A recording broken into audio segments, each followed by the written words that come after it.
정치 오늘 시작합니다. 오신환 전 국민의힘 의원, 최재성 전 청와대 정무수석 나오셨습니다. 두 분 어서 오십시오. 안녕하세요. 안녕하세요. 안녕하십니까. 자, 윤석열 정부 초대 내각의 윤곽이 일부 드러났습니다. 먼저 이번 내각 인선에 대한 총평부터 듣고 시작을 하겠습니다. 먼저 최 의원께 먼저 좀 여쭙겠습니다. 통상 이제 첫 정부 조각을 하게 되면 네. 여러 가지 이제 요소들을 감안을 해서 이제 해야 되는데 그 조각 자체가 국민들에게 국정 운영 방향이나 예. 또 당선자의 이제 철학 이런 것들이 읽혀져야 됩니다. 그런데 이거는 당선자와의 거리, 정치적 거리, 개인적 친분 뭐 이런 것 말고는 좀 그런 요소들이 전혀 반영이 안 되는 것 같아서 참 인사 조금 쉽게 했다 이런 느낌을 지울 수가 없습니다. 가령 이제 지역 통합 메시지라든가 또 이제 정책의 방향을 좀 읽을 수 있는 그런 메시지들이 함축돼 있어야 되는데 전혀 그렇지 못하다. 그러니까 불편한 거는 사실 사전에 다 말로 제거를 했거든요. 네. 능력 위주로 하겠다. 안배 같은 거 없다. 그러면은 이제 가령 여성이라든가 지역이라든가 이런 데에서 이 배려를 못 받거나 또 이렇게 이 그런 의미들이 부여가 안 되면 그러면 여성이나 특정 지역 출신들은 능력이 없다는 얘기가 되거든요. 그래서 이거는 첫 번째 메시지가 없다. 방향을 읽을 수가 없다. 너무 편하게 인사했다.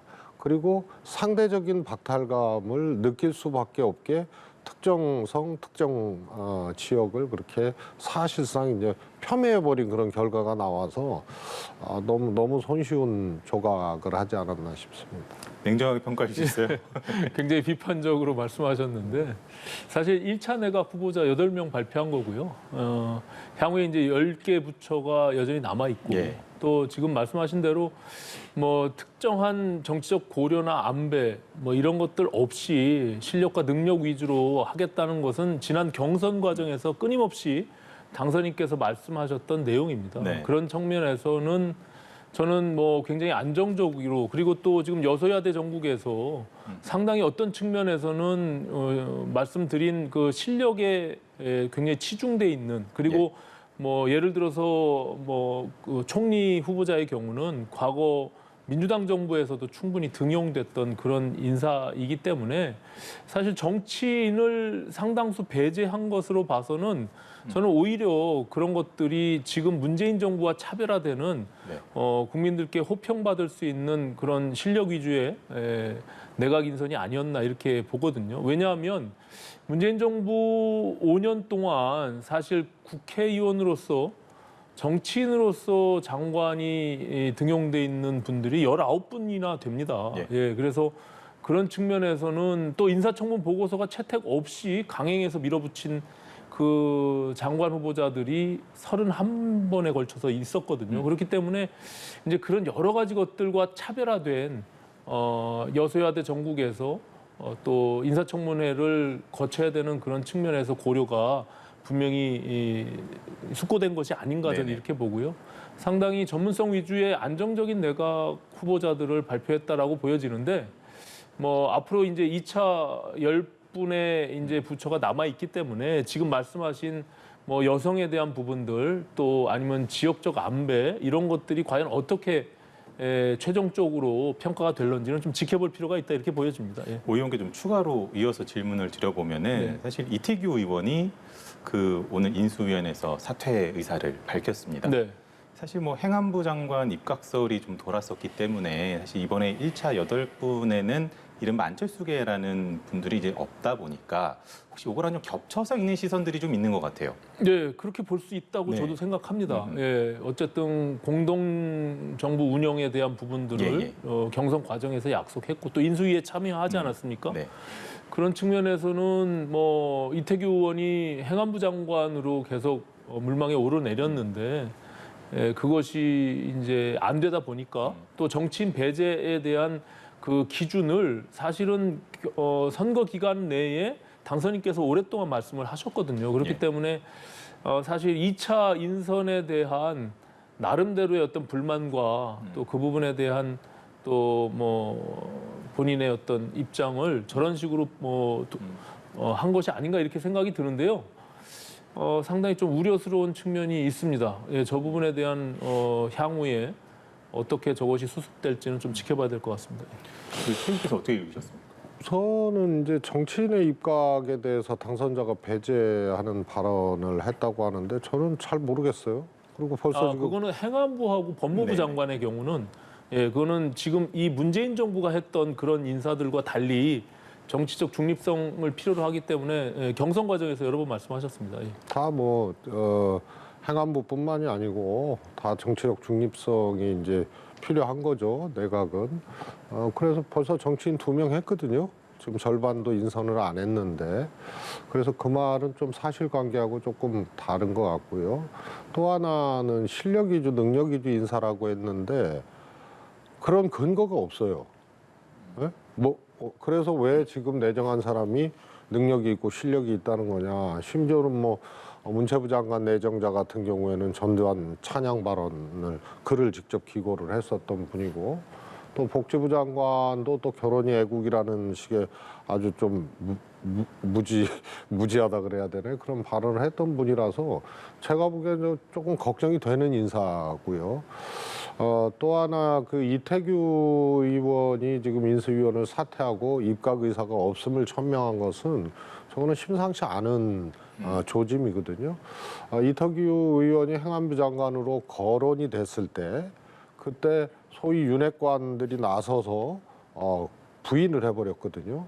그래서 가사 그런 것들이 검토가 안 되고 있다 하더라도 정치적으로 그렇게 나서서 그냥 못을 박는 행위들을 했고 그래서 말이 공동정부지 사실상 그 비중과 정치적 역학관계가 굉장히 이렇게 안철수 전 대표 측은 좀 왜소해지는 그런 것이 느껴집니다. 그래서 처음에 소위 이제 윤석열 안철수 단일화라고 표현되는 대선 과정의 그런 일들을 처음 발표를 했을 때 제가 그런 표현을 썼습니다.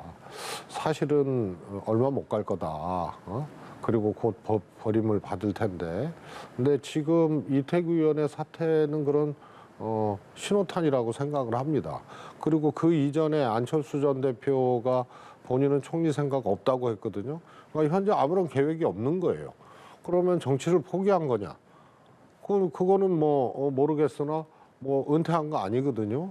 그리고 본인도 정치적 희망과 꿈을 갖고 또 행보를 해야 되는데 지금 전혀 총리도 안 한다, 뭐도 안 한다 해서 선대위원장도 안 한다 해서 지금 이런 것이 조금 균열 조짐 이런 것들이 지금 나타난 신호탄이 아닌가 싶습니다. 의원님 혹시 좀 말씀 부탁드릴게요. 장관 인선에 대한 1차 발탁 이유에 대해서는 저는 그 과정에서 충분히 설명이 됐다라고 보고요. 일부 발언에 대한 논란 이런 것들로 그 장관 후보자에 대한 실력과 능력 또 부처에 대한 비전 이런 것들을 평가하기는 조금 섣부른 것 같고요.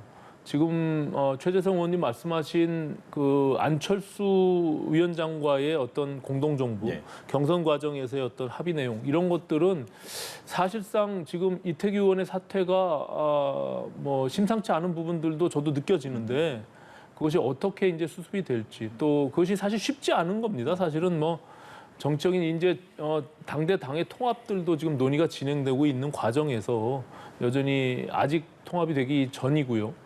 그런 과정에서 인수위 구성부터 내각에 대한 여러 가지 논의 과정들이 사실은 쉽지 않을 거라고 저도 예상은 했으나 저런 식으로 지금 표출이 되는데 아무래도 윤석열 당선인이 제가 옆에서 지켜본 바로는 안철수 위원장에 대한 나름대로의 신의 그리고 신뢰관계가 여전히 분명히 있기 때문에 저런 분들이 2차 내각 인선 발표할 때 어떻게 비춰질지는 좀 지켜볼 필요가 있다 이렇게 보여집니다. 알겠습니다. 앞으로 진행되는 것도 청문회 과정에서 또 지금까지 지명된 분들 또 국무총리 후보자까지 포함해서 어떻게 진행지 좀 지켜보도록 하고요. 다음 주제로 넘어가서 검수완박. 지금 민주당이랑 검찰 간의 갈등이 좀 전면전으로 약간 치닫는 그런 모습으로 비치는데 검찰이 특히나 집단 반발을 하고 있고요. 어떻게 보시는지 우리 오 의원께 먼저 여쭤볼게요. 저는 지금 정부 말기에 지금 180석에 가까운 지금 민주당이 이제 뒤늦게 검수완박을 외치면서 법률로서 저것을 제한하려고 하는 의도가 굉장히 좀 불순하다 저는 이렇게 보여집니다. 예. 왜냐하면 문재인 정부 초기에 적폐청산이라는 것을 검찰들을 통해 가지고 하나의 어떤 도구로서 사용해 왔거든요. 네. 그 이후에 일정 정도 시간이 지난 다음에 사실은 검경수사권 조정이라는 것을 통해 가지고 저희가 그 내용을 겪으면서 뭐 패스트트랙 과정에서 검경수사권 조정에 대한 법률안들이 통과되고 지금 6개 중대범죄에 대해서 그것을 제한하면서 시행된 지가 불과 얼마 되지 않거든요. 이런 과정에서 저는 이제 뒤늦게 수사기소의 완전 분리라는 것을 들고 나온 그 배경이 사실 궁금하고요. 어떤 측면에서 보면 과거 문재인 대통령께서 대통령 당선 전에 공약은 검경수사권 완전 분리였습니다. 그런데 그것이 당선이 되고 나서 조정으로 변경된 이후에 이제 와서 그것이 진행되는데 마지막에 저것을 들고 나왔다는 것은 이제 정권이 계속 연장됐다면 저런 결과가 아니었겠죠. 근데 지금 정권이 바뀌고 나서 검찰에 대한 수사 진행 과정들을 상당히 정치적으로 해석하는 것들이 아닌가 이렇게 보여지고 저것이 지금 OECD 국가 35개 국가 중에 수사권을 완전히 배제하고 못하게 하는 국가는 거의 없습니다. 27개 국가가 헌법과 법률에 그것이 명시돼 있거든요. 그런 측면에서 보면 굉장히 위험한 절차들을 가고 있다. 저는 이렇게 보여지고요. 저 또한 검경 수사권 조정 내지는 그 검경 수사와 기소를 분리하는 과정에 대해서는 제가 19, 20대 때 법사위원을 하면서 나름대로 법안도 내고 주장했던 바가 있습니다. 하지만 저렇게 다른 의도를 가지고 완전히 배제하는 것이 아니라 그것을 다른 보완 장치와 함께 굉장히 특수한 제한돼 있는 수사를 허용하는 방식으로 가지 않으면 완전히 수사를 못하게 한다는 것은 사실상 굉장히 이례적이고 사실 또 다른 문제를 발생할 수 있다. 저는 이렇게 보여집니다. 여기에 더해서 하나 지금과 더 여쭤보면은 그 사실 문재인 정부 마지막 검찰총장인 김호수 총장이 직을 걸겠다고 하면서 배수의 진을 쳤단 말이죠. 이런 부분까지 좀 예상을 하셨는지까지 들어서 한번 여쭤볼게요. 저는 뭐 충분히 예상을 개인적으로는 했습니다. 네. 왜냐하면 민주당 정부가 들어서면 사실은 검찰과의 관계가 굉장히 이렇게 좀 긴장되고 어떨 땐 조금 적대적 설정이 되는 경우가 대부분이었죠. 이상하게 국민의힘이 집권하면은 또 잘 컨트롤이 되는 그게 이제 하나가 검찰 개혁을 추진하는 정권이냐 아니냐 이 차이인 것 같습니다. 예. 다시 말해서 뭐 이런 검사든 저런 검사든 검찰 개혁에 대해서는 반대를 할 수밖에 없는 그런 이제 조직 문화들이 있고 일종의 그것이 이제 권력적 기득권 아닙니까? 그렇기 때문에 뭐 그전에 문무일 검찰총장 전부 다 그런 스탠스였습니다. 뭐 윤석열 당선인도 청문회 당시에는 뭐 검찰 개혁에 대해서 굉장히 적극적으로 이렇게 할 것처럼 했지만 결국은 그 파열음이 난 것도 총장 재직 당시에 법무부 장관 등등과 파열음이 난 것도 윤석열 당선자가 얘기했듯이 수사기소권 완전 분리, 야 이러면 안 되, 정말 이거 안 되겠구나 해서 나섰다는 정치적으로 나섰다는 그런 이야기를 스스로가 했듯이 검찰 개혁에 대해서는 다 반대를 하는 거예요. 그래서 이 문재인 정부에서 임명됐던 검찰총장 하더라도 그거는 아마 검찰 문화를 벗어날 수 없다는 점에서 예상된 결과였고요. 이런 평가 있지 않습니까? 민주당이 권성동 내정자가 권성동 원내대표죠. 네, 예. 원내대표가 민주당이 문재인 정부 핵심 인사들의 수사를 막기 위해서 검수완박을 하려고 한다. 이런 거는요. 성립될 수 없는 논리예요. 그게 뭐 수사기소권을 분리하든 뭘 하든 야당이 된 입장에서 그거를 뭐 수사망을 어떤 건수가 있다면 수사망을 피해갈 수 있는 도리가 없는 거거든요. 그래서 그거하고는 조금 다른 거고 심지어는 대선불복이다 뭐 이런 얘기를 하는데 그것도 굉장히 좀 어긋난 얘기인 것 같습니다.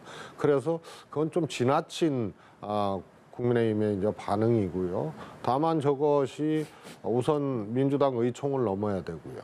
그 다음에 내부의 이견이라든가 이런 것들을 잘 네. 돌파를 해서 갈 수 있을지, 또 국회에서 통과되면 문재인 대통령이 재가를 해야 돼, 사인을 해야 되는 거 아닙니까? 안 하면은 재의를 하면서 이제 또 혼란이 올 수 있는데, 이런 굉장히 어렵고도 면밀한 이런 정무적 관리 과정들을 잘 할 수 있을지, 이것이 오히려 조금 걱정이 되는 점들이 있습니다.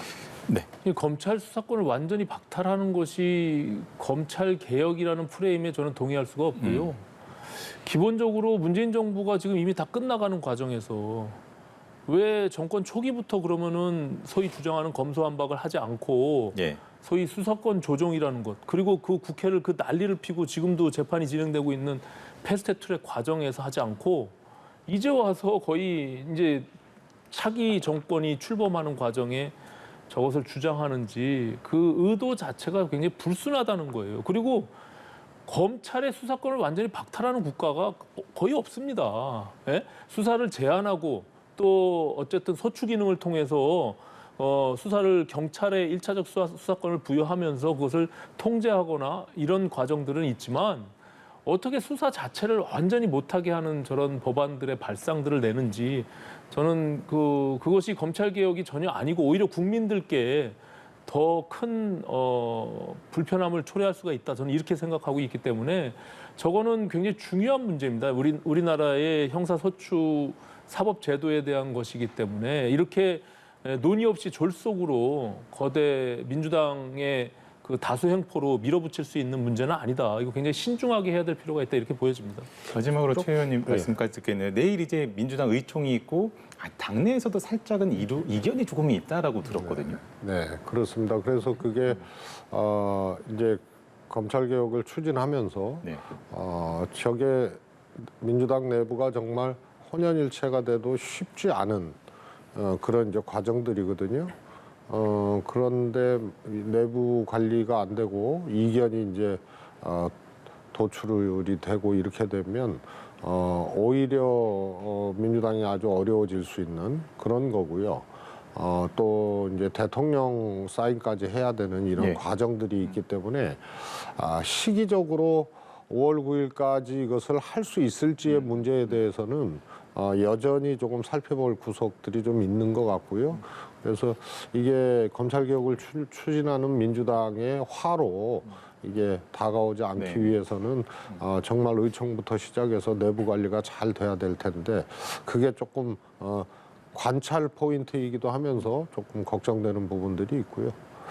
또 대부분의 나라가 수사 기소권을 그렇게 완전 분리하는 나라가 없다 그러는데, 실제로 그 해석의 여지로 오늘도 뭐 어디 부장검사가 어저께도 주장을 했습니다만, 그게 해석을 너무 자의적으로 하는 거예요. 그래서 수사 기소권이 분리된 나라들이 대부분이고요. 영국이나 미국의 사례를 갖다가 붙이는데 그거는 해석의 여지가 있습니다. 그래서 검찰한테 그 수사권을 다시 돌려준 영국의 사례라고 보기 어렵거든요. 그래서 그런 점은 이제 이미 이제 세계의 이제 수사 제도나 이런 기소 제도를 통해서 이미 그거는 대다수의 국가들이 분리를 하고 있다는 것은 뭐 엄연한 사실이고요. 다만 지금 오신환 의원님 얘기를 하셨는데, 실제로 5월 9일까지 문재인 대통령 임기 전까지 이게 가능할 것인지, 또 문재인 대통령을 어떻게 보면은 이제 또 끌어들이는 그런 점도 있거든요. 그래서 하여튼 이게 좀 걱정스러운, 과정에서 걱정스러운 측면들이 좀 있긴 합니다. 그러나 말씀드렸다시피 저걸 너무 얼토당토하는 논리예요. 이게 뭐 문재인 정부 핵심 인사들 수사를 막기 위해서 그런다든가, 그거는 오히려 이제 그런 프레임으로 자꾸 갖고 가려고 하는 거고, 특히 대선 불복 같은 경우 대선 불복 한 적이 없는데 자꾸 대선 불복 얘기를 하게 되면 그거는 전략적으로 그렇게 설정하고 싶어하는 최 의원님 마음 말씀이 알고는 길어서 해석이 안 오 의원님 되죠. 말씀 조금만 듣고 네, 네. 마무리할게요. 예. 일단은 기본적으로 1차적 수사를 경찰이 담당하는 것이 저도 맞다고 생각합니다. 하지만 제가 다시 한번 말씀드리는 것은, 그렇다고 해서 검찰이 완전히 수사를 못하게 막는 것은 그것은 사실은 어느 나라도 그렇게 하는 나라가 거의 없다라는 말씀을 드리는 거고요. 소추기능 중심으로 당연히 검찰의 본연의 임무를 하더라도 그것이 국민들에 대한 형사 사법 체계에 불이익을 줘서는 안 된다는 측면에서 아주 특수한 어떤 특수수사가 필요한 부분들이 있거든요. 그런 것들은 검찰이 나서서 합동으로 한다든지 할 기회가 있어야 되는데 완전히 못하게 한다는 그 의도 자체가 더군다나 정권 말기에 갑자기 꺼내든 카드로서는 굉장히 불순하다. 제가 이런 말씀을 다시 한번 드립니다. 예. 알겠습니다. 내일 또 민주당 의총이 있고 또 국민의힘에서는 필리버스터도 할 수 있다 이렇게까지 얘기를 한 상태이기 때문에 상당히 오랫동안 지속이 되지 않을까 싶은 조심스럽게 예상을 해보면서요. 오늘 이 시간 여기서 마무리를 하겠습니다. 두 분 수고하셨습니다.